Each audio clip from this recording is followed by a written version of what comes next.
3 hours of the regular show on terrestrial radio, and you wanted a little bit more, so that's why you found the Gun Talk After Show podcast, where we saved all the best things that we can't say on regular radio.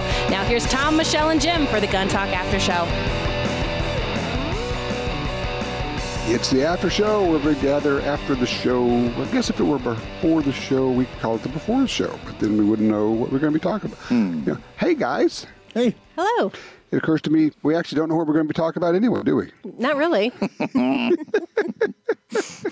3-hour primer to the after That's right, show. Exactly. Going, I wonder what we're going to talk about. I don't know. We just kind of start and see where it goes. What have you guys been doing? Well, been not doing shooting, been doing a little bit of Berm research. Research. And after Michelle comments here and we talk to Norb and Bill, we'll have another episode of Why is Jim Pissed Off? As the berm turns. Yes. I like it. Okay. Well, hold on. We'll go straight to our callers because they've been on hold and they've been very patient. So we'll do this. Line one, we got Bill out of Austin, Texas. Hey, Bill, thank you for your patience. Great to talk to you. I wanted to thank you for two things. Number one was your suggestion that people get their fire extinguishers checked. Mine was so old they wouldn't service it. I had to buy another one. Thank you. Number two, for your suggestion that instead of leaving your treasured firearms in your will, you make a Christmas gift out of them. And that made our Christmas last year. Thank you. No kidding. Oh, cool. And thirdly, I want your definition of what constitutional carry means to you. Over here, there are people who think that's any person, any firearm, any place, any time. And I don't think that's what constitutional carry ought to mean. Well, as you clearly would understand, constitutional carry is a made-up term. There's no definition. It doesn't mean anything, actually. It's just something that some gun folks have come together to say, well, by golly, we should be able to do anything we want to any time. And if, that would be constitutional carry, but, if we can't, then that's an infringement. Well, okay. I mean, I understand if they say any gun law is an infringement, and I guess it would be technically. At the same time, I have to ask you, I'm guessing something has put a burr under your saddle on this thing. Something's going on.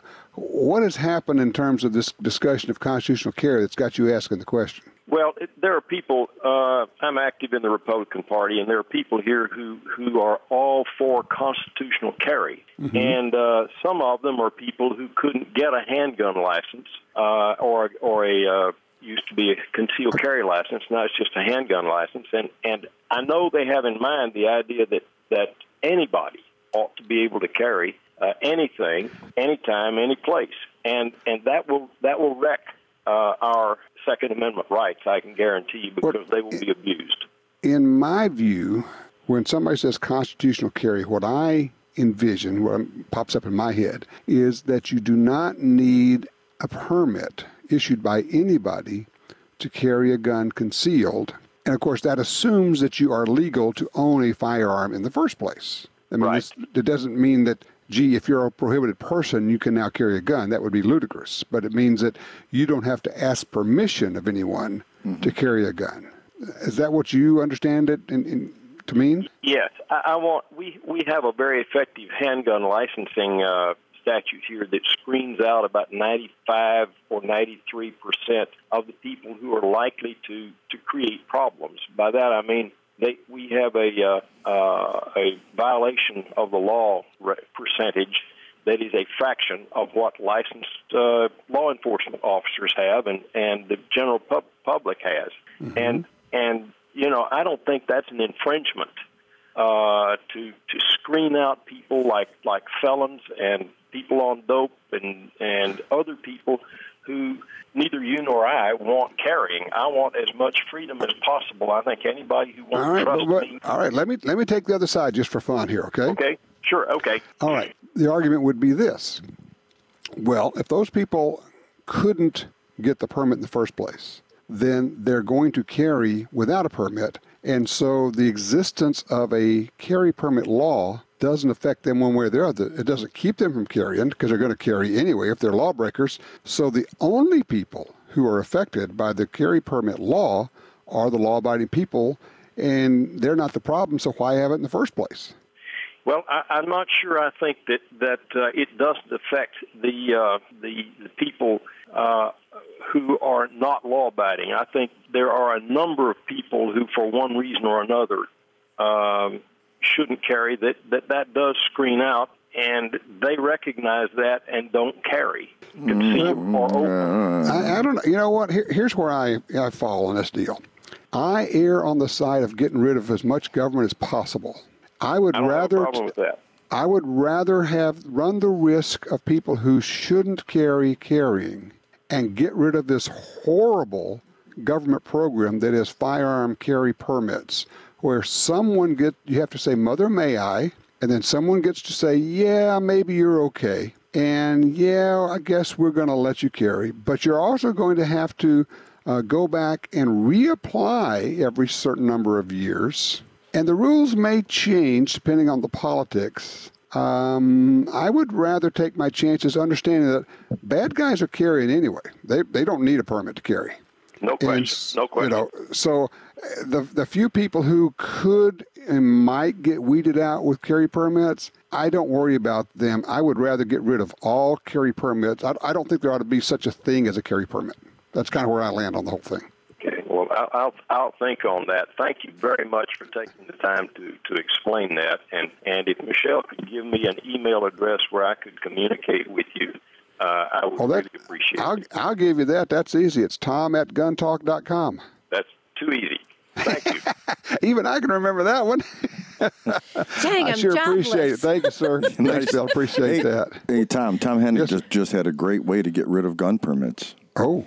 Gun permits can stay, but pass a law saying that they can't charge any fees. Well, that's the thing I was going to bring up, right? I mean, what? Boy, isn't that the truth? That's what it's about. The truth of it is it's a fundraiser, and many times, I'll go ahead and say it, it is a bribe. It is a way to pay off the law enforcement agency in the state that gets the money because they were opposing, in many cases, the idea of carry permits until the law was written in such a way that the agency got to keep the money that was generated from this, and then all of a sudden they're okay with it. Now things change, right? Yeah, oh gee. Funny. And people say, how can you say that about the police? Come on, give me a break. It's all politics. Yeah. It's a government agency. They get funding out of it. If you took the funding out of it, then they would say, well, we're going to oppose this thing. Right. And unfortunately, in politics, when the public listens to what the police say, when often they shouldn't. And I'm sorry, but just there it is. That's the truth, yeah. Hey, let's break every rule of broadcasting instead of going to break. Let's take Norbert. Ooh, okay. You rebel. Norbert's in Conway, Arkansas. Norbert, what's cooking, man? Hey, Tom, how you doing? I'm great. I bought a Liberty Safe, and I read through the product manual, and it doesn't say anything in there what the ideal temperature it should be for storing guns or the ideal humidity or anything like that. Okay, and you are in Conway, Arkansas, where occasionally you might have a little bit of humidity. Correct. Oh, yeah, definitely. Like all the time. Yeah. Okay. I don't know of actual numbers. I know that on temperature, what I've always heard, and I think is probably true, is ammunition is good at any temperature where you're comfortable. I'm not sure to what extent temperature is a big factor in storing guns, except that, remember, humidity is actually relative humidity. And the warmer it is, the more humidity, more moisture the atmosphere or the air can hold. As it gets colder, your relative humidity goes up, but that's just a case of how much it could hold versus how much it is holding. So if it's colder, you're probably a little bit better off. I'm just going to throw a number out here. I think that if you could keep it under 50% relative humidity, maybe even under 40% relative humidity, you'd be in pretty good shape. Okay. Yeah, I bought one of those hydrometers and those desk kits in there. Right. And right now it's just a little bit above 50. So I guess if I can keep it around 50 or a little bit below 50 would be okay. Well, yes, but, and here's the but part, is that might work, but I would not depend upon that. Because what we're talking about here, I mean, Jim, you know, rust is our enemy, right? Rust is politicians and rust are the two enemies of firearms. There you go, exactly. Right. What I would do, what I do, because I live in Louisiana, okay, we got more humidity than God ever invented right around here. What I do is every 2 months, I take everything out of the safe and I wipe it all down with a good rust preventative gun oil. Okay. And I usually will use, Brownells has something that's called Rust Preventative No. 2. Okay. And I can buy it like quart cans and bottles, and a little goes a long way. And I just take the guns out, spray it on the stuff on a cloth, not directly on the guns, and wipe them down really well and put them back in. Okay. I have desiccants in there, and I have the Brownells, what do they call them? Vapor barrier, they call them rust blocks, R-U-S-T, new word B-L-O-X. And they look like wheat thins, little wafers. You throw them all around your safe, and they give off a gas that prohibits or prevents rust. You know that brown paper you get guns in that when they buy a new gun? Correct, yes. That is a paper that gives off that same thing, and that prevents rust. That's what these chips do. And I like to replace those about once a year in my safe. But I have gotten rust on my guns, and it's horrible. And so now I'm paranoid about it. Yeah. Okay. Yeah, I'm familiar with Brownell, so I'll go ahead and... Yeah, if you get that polar, they call it Rust Preventive No. 2, or any good rust preventative, not just regular gun oil, but something that's made to, protect metal. And, when you're in a humid area, take them out of the safe every couple of months, wipe them down, put them back in. Use a goldenrod is a really good thing. That's a little electric rod that goes inside that warms up, and that helps. I mean, it's basically a battle we're fighting all the time. You just have to do everything. Okay. Alrighty. Well, I appreciate the advice. Absolutely. We've got to protect those guns. The other thing is, you know what? If you open the safe up every 2 months, take everything out, wipe it down, you get a chance to spend a little time with your guns that you may have forgotten are back there. So that's a cool deal, too. I appreciate the call, Norbert. Thank you, sir. James, let's take a quick break here. We'll come back and we'll open the floor to Berm Talk. Sure.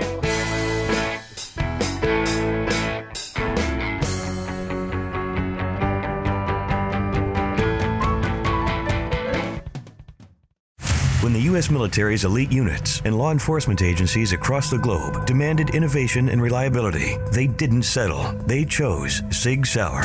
When world champion professional shooters demanded precision accuracy, they didn't settle. They chose Sig Sauer. So it's no surprise more and more civilian gun owners are refusing to settle for anything less. They're choosing Sig Sauer firearms, ammunition, electro-optics, suppressors, air guns, and training. Sig Sauer. Never settle.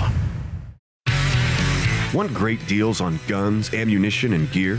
Download the free Gundealio app today. With Gundealio, you can search for deals, listen to the Gun Talk podcast, watch gun videos, read gun news, and get notifications right to your phone about deals and special offers. Save money on the products you want from the companies you love. New deals, discounts, and rebates added daily. Gundealio, available for free in the App Store and Google Play.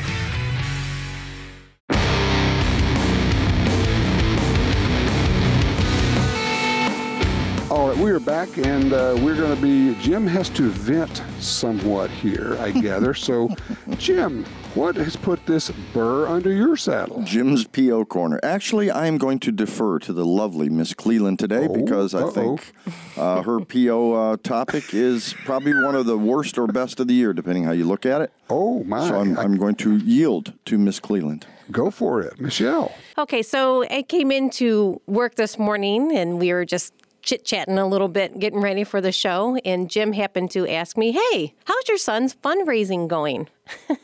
I said, funny you asked, because in our great country where there's no censorship, his page has been shut down. His Facebook page? Well, his fundraising page. Okay. Well, where was it? Was it on Facebook or where was it? Yeah, it was on Facebook. He went through Facebook and had a fundraising page, and they shut it down. Shut it down. Shut it down. To explain, all right, go back for people who don't know what we're talking about. Explain who your son is, what he does, and what this fundraiser is for. So my son is Ben Cleland. And Sergeant. Yep. At the moment, he is fundraising as a civilian. Right. And as a civilian, he has become a representative of the United States to go and represent our country in New Zealand at the long-range championships. Okay. In order to do so, however, he is asking for donations because it's quite expensive. He has to pay his airfare, his registration fees, lodging. And he would be going as a civilian, not as part of his military service. Correct. To shoot in this competition. That is correct, yes. But going as an American to go shoot this. Correct, yes. Right, okay. And he has, in the past, represented us. He was an archer and has traveled, with sponsorships, and he does not have that ability to do so, just because of his job. Right. So as a civilian, he put out there a fundraising page, and it specifically said, this is what I'm doing. I'm, excited. I'm representing our U.S. country and going to this championship, but I need the help of fundraising money to participate. And anything that he made over his set amount was going to be given to help juniors participate in this match as well. So in competition. Yes, it was fantastic. We put it out there. It was great. We were excited. Some people responded, and including Tom, by the way. Yes, thank you, Tom. So did you hear anything from Facebook, or did it just evaporate and go away? Yep, it just, when you try to pull up the fundraising page, it says this page, basically, I don't know verbatim because I'm not on Facebook myself. Violates our term of service or whatever. Yeah, it's been closed. So, which is really crap because he wasn't raising money to buy a gun or sell a gun, which would violate the standards. He was raising money for a trip. Yep. To go compete in an international competition to represent the United States. It's kind of like what we do in the Olympics. That's where I'm sitting with it. I'm like, okay, here's a young man representing your country, basically the same way an Olympian would go and swim for their country, and we pride ourselves on the fact that we have this tremendous right of free speech, of Second Amendment, all of these things. Right. And yet we don't. There's huge censorship out there. Well, and I was just explaining to a friend of mine this past week, I said, I think that Facebook and Google have reached the point of being public utilities, and they need to be regulated by the government to keep them from being able to do this. And they make billions of dollars off of these, social media. Well, yeah, billions a day. It looks like. I don't know what number. Right. Now, question: has anyone tried to contact Facebook to say, "Hey, what's cooking here"? Because, it could be some 23-year-old millennial at Facebook who looked at it and said, oh, guns, no, we're done, and not understanding what it was about, didn't understand it, didn't look at it. Is there an option of trying to chase this down? Possibly. I have not. I am not a member of the Facebook media myself. Of the cult? You're not part of the cult? No, I'm not. And I get a lot of slack. I said, I know. I guess I'm not old, but I guess I'm just too old for all of that. I just have other things to do. Sure. I understand. So I don't know if it would matter if we reached out to anybody or not. It was just, kind of one of those things. It's like, really? Here's a person that is just trying to do the best that he can, who needs a little help from friends to make it happen. So what happens could there have been pledges made or donations made through that? Does he have that money at this point? That he has, yes. Okay. But anybody who, has listened to the podcast or, anybody that we would have shared that link with. Sure, they're trying to find it now, and they can't find it on Facebook. Like, okay, well, he must be funded. Well, we're still accepting any kind of monetary donations that can be made, and I guess they can be made through snail mail, of course. We can. Well, plus they could find him on Facebook and send him a private message. Yes, that's true. PayPal information. I don't know how all that works, but yeah. Well, I just did a search. I'm on Facebook as we speak here. I looked up Ben Cleland. I get Infantry U.S. Army Marksmanship Unit. Wait. It says Ben Cleland created a fundraiser. I'm going to click on fundraiser. Ben Cleland World Long Range Championship fundraiser. It looks like it may be back. Ooh. I don't know. Let me see. So we're going to explore this real time here. It says yes. Yeah, exactly. We're killing time. Share more. What I'm going to see is, will it let me donate? Oh, it will not. Okay, you can see it, but it won't let you donate. It says this fundraiser has ended and can no longer receive donations. Yeah, it's ended, all right. $2,700 of $8,000 raised. Yeah. So that's okay. So you can still see it, but somebody there has shut down the fundraiser. And it's the way they phrased it. It sounds like, okay, we're done now, and we just don't need any more money. It expired. I would not give up on this. I would try to find out what's going on. I can't tell you how many times we have had an issue with Facebook and gone back to them, and they said, "Oh, yeah, I'm sorry, we'll get that fixed for you." Well, I was thinking about that as I mow lawn and I have my personal therapy time. You and your good friend mow lawn? Yes. You're sitting there with your headphones on and you're like, no, I don't know, thinking all these things. And I'm like, okay, you know what? I'm like, well, they did that to Brownells and YouTube had that problem. And I'm like, it's everybody hears about these things. I'm like, yeah, okay. It happens all the time. It happens every day. Oh, yeah. And here it is. It happens to gun people a lot. Yeah. A lot. And I just find it being one of those things that people think that they can use this and post whatever they want to, but there's censorship that goes on. Oh, all the time. And people say, well, it's their private deal and they can do that. Well, yeah, but. And the but on this becomes when you have reached the size that Facebook has, where you become, in essence, a utility. I mean, if you're a business, you must be on Facebook. Mm-hmm. I mean, it's a thing. You've got to be there.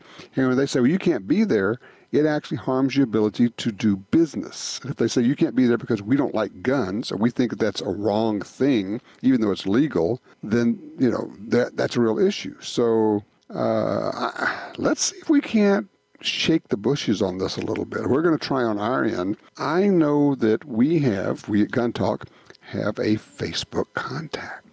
We have a real person we work with there. Cool. Which is unusual. You didn't know that there actually were real people there. Right. Hello? So I'm going to put the mighty Sarah on this. And woe be unto anyone who gets in the way of our Sarah at our office. Oh. All right. Yeah, this one says, this fundraiser has ended. Well, we're going to unend it as best we can. Let's see what we can do, okay? We'll get to work on that. All right. Okay. I appreciate and thank you for bringing that up. And because we need to get Ben over there because he's a heck of a shooter and we want him representing the U.S. over there. Yes, we do. he keeps setting records and things. It's kind of crazy. Yeah. I wonder where he got that. No. Must be from his dad. It is. We're very. Oh, that was bad. Honestly, it is mostly from his dad. Yeah, his dad is that good, as a matter of fact. Right. Yes. So somebody just asked me that has been, I guess, a longtime customer of ours at our store, but also listens on the podcast, and that's what he's like. Why don't you guys ever talk about what you do and the history you have, and how many years you've won at Camp Perry? I'm like, because we're too humble with ourselves. Yeah, I mean, for those who don't know, this is an amazing American shooting family that Michelle is part of, and winning a stack of awards and medals and trophies and stuff everywhere. Not, at Camp Perry and doing black powder and doing, training and, gun store, and it goes on and on and on. I mean, you guys are, it'd be hard to find another family that's done the kind of things that you guys have done. And yeah, you're right. We don't sing your praises as we should because, you know what, we just don't really like you. Well, the truth is out. There it is. But I appreciate you helping me anyways. I want to save that to the end. It's like, okay, we'd like to help you, but... Okay. We don't like you. We don't like you. Okay, there it is. Oh, goodness. All right, well, we'll see what we can do to help Ben. So there you go. Well, thank you. Hey, Jim, do you want to, on the backside of this, talk about Berm Wars? Sure, if we so choose, absolutely. Okay, we can do that. We'll pick up the thing. Basically, it's the challenges of building, or in this case, maybe expanding or modifying a shooting range. And I know there are a lot of people who have land out there who would like to build a shooting range. So all of this ongoing, we're glad that you're taking one for the team here, buddies. That's what we're really doing. Yay. Okay, and with that, we'll be back in about a minute.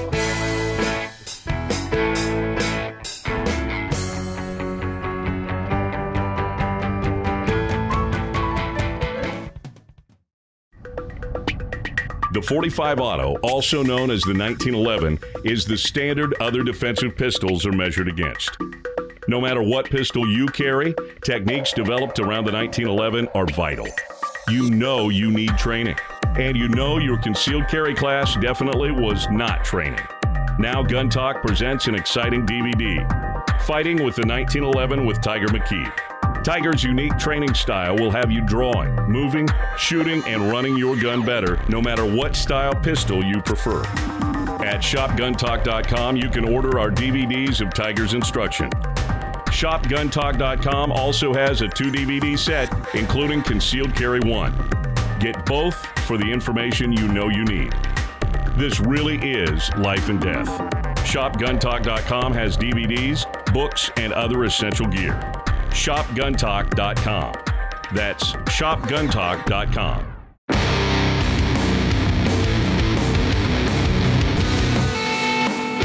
All right, we're back. A lot of people know, Jim, you got a small range on your property or out where you can do that. It's legal and it's safe. And you want to heighten the berm, and we've even talked about possibly, because I mean, there are people, neighbors out, and I mean, you're still at the safe range, but at the same time, you're always thinking, is there something I can do? Is there a way I can enhance safety? Mm-hmm.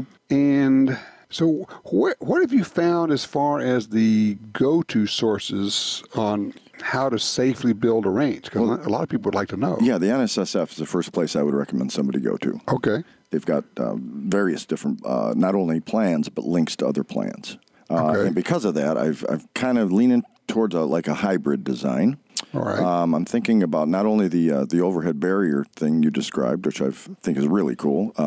Now, the only questions I had there is seated versus standing. That could, good point. Yeah, because if you're seated, you're going to get the angle. That's going to change your angle. Yeah. Good point. But the other thing we thought about doing, or not thought about, we're going to do, we're changing the angle. Instead of shooting straight down the property line, we're actually going to shoot at about a 25-degree angle across the property, which if something was to get through this berm, it would have to travel a mile through the woods before it could do anything. Okay, so you're changing the angle so that what's behind the berm, because that's always a factor when you're laying out a shooting range, is you got to extend out and say, okay, what's a quarter mile and a half mile and a mile beyond the berm? Right, and we had about a quarter mile of woods and then a half a mile of just air, and then some more woods. But that open field is somebody else's property. So by going about 25 degrees off axis, we now are going through a solid mile of woods after the berm. Yeah. Okay, cool idea. Yeah. Now, is that going to mean you're going to have to basically lay down a new berm?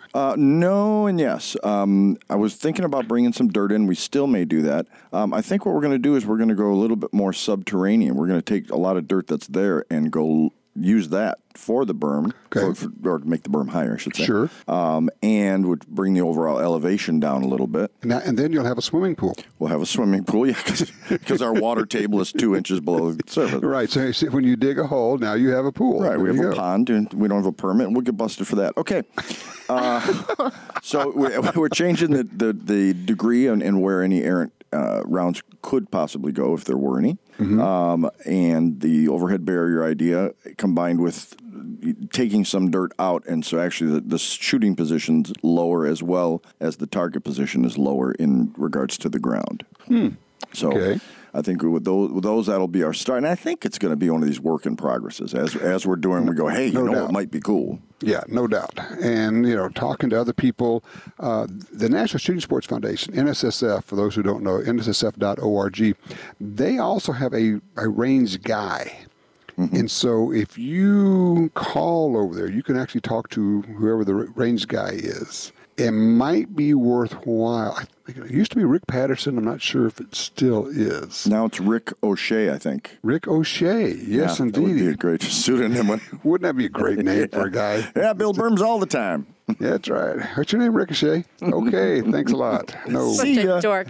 I just caught on to that. Oh, gosh. Look who just caught up. What? Yeah, 30-second delay for... Oh, my goodness. It's okay. That's priceless. Good thing she's cute. And can shoot. Yeah. Oh, my goodness. See, I don't even know what a ricochet is. That's right. See, if you were like the rest of us, you'd understand this. But because you actually hit, never mind. Oh, my. That's funny.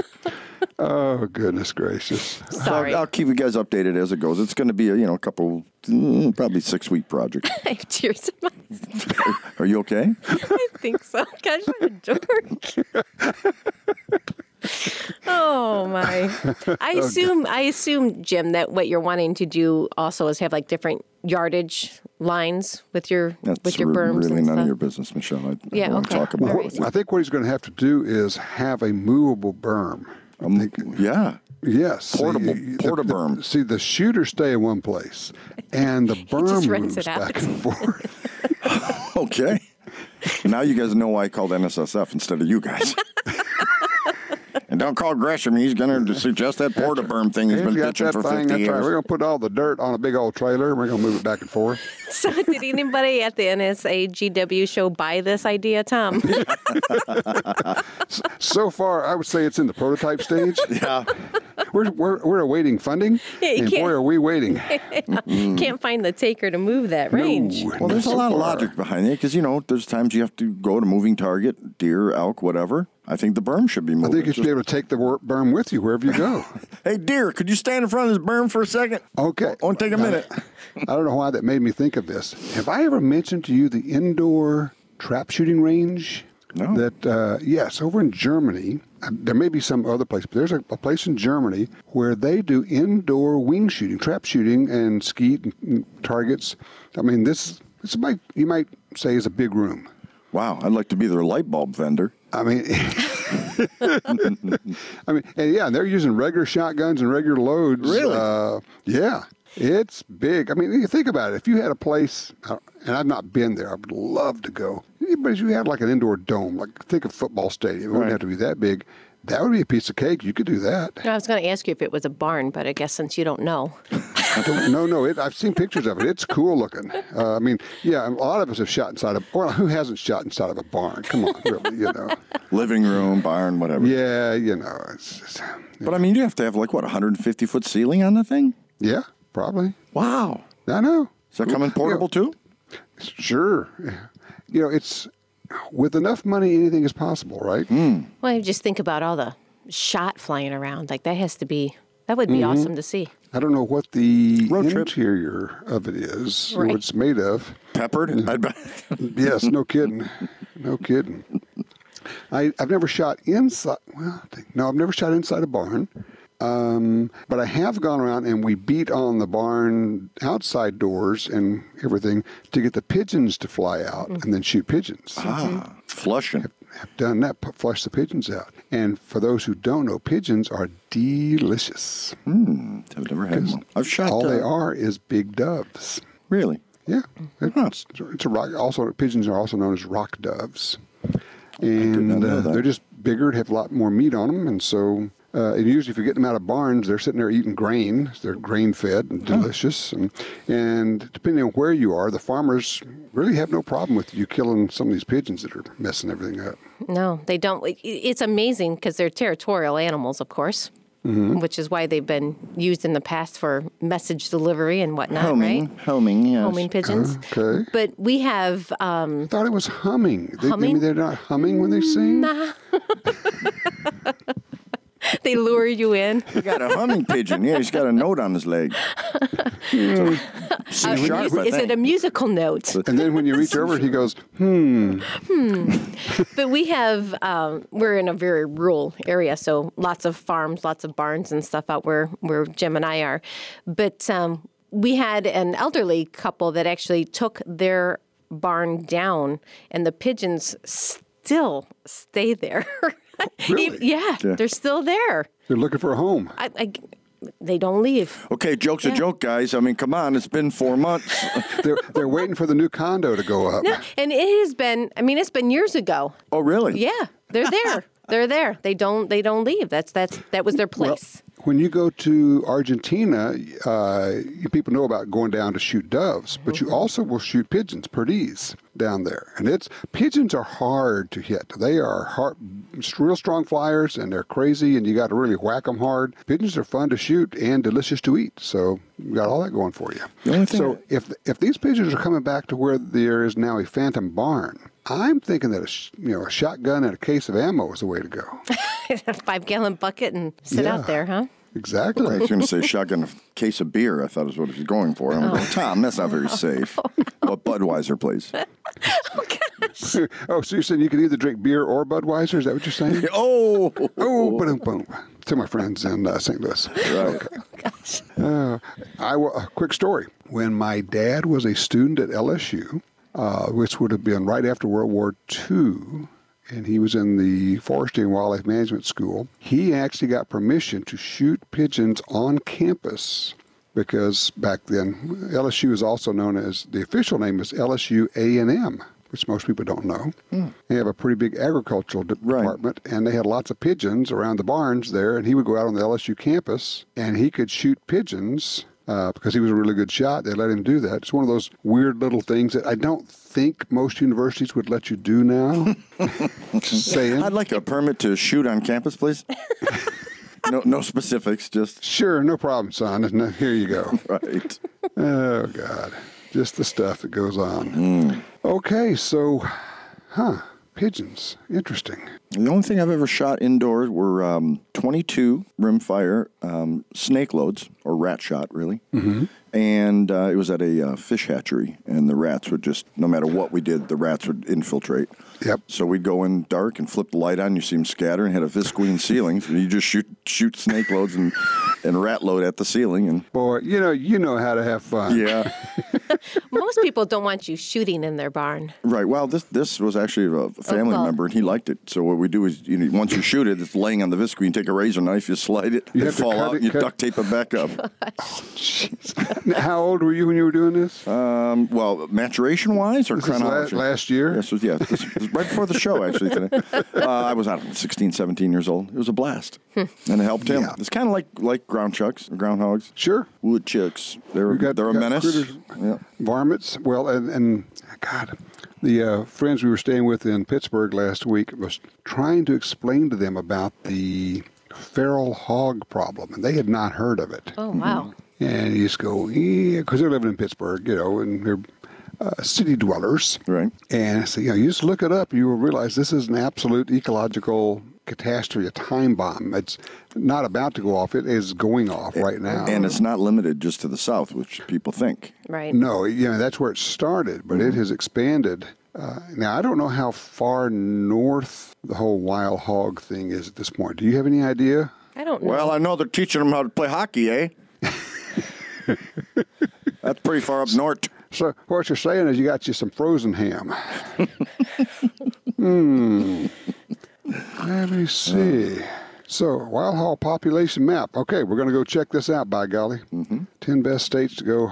Invasive species. Yep, we got them all. I know that I'm sure they're in southern Ohio. Are they? I'm not surprised at all. I think Kentucky, Missouri has them. I was going to say, I think some people have gone hog hunting in southern Ohio, at least. Some people from southern Ohio have gone hog hunting, so therefore there's a hog hunting problem. Well, they're in Indiana. I'm looking now, so they're not too far from you. Yep, feral swine in Ohio. Got it. You're right. Phew, man. Yeah, man. Saving grace. You're redeemed. Now, here's the question. Is it possible, because a lot of people like to hunt hogs, that there are actually people out there releasing hogs? Oh, gosh, I would hope not. You got to know that's a possibility. Which is really difficult. It's kind of like when your boat has a leak in it and you're drilling holes in it to let the water out. Not sure this is really working for you here. Well, what's the worst that could happen? Yeah. You try to decide, do I go above that one or below that one? Which one would work better? Yeah, well. Looks like they've got them all over California, and I'm looking at an old map of 2012. Of course, it's expanded. Yeah, all over Texas, all over most of the South, Texas and is then bad. Yeah. moving up. Yeah, it's bad. And I think I just saw that somebody said you can't even helicopter hunt them anymore. Yeah, They stopped that. You'd have to take 40% of the population each year to be able to hold it where it is now. That's crazy. Because there's no way you could do that. There's just no way. Because they're having 2 or 3 litters a year. So you figure, 2 pigs are going to go have 30 or 40, I was going to say 10 to 12 You talk about the piglets. Geometric. Holy cow. Yeah. Can you go into the detail of the mating process for us, Tom? Yep, it's kind of a, truth of it is they're just swine. It's just, Such pigs. Oh, look at her. She's a pig. It is not muskrat love. Let's just put it that way. So there you have it. Swinus interruptus. Oh, good Lord. Okay.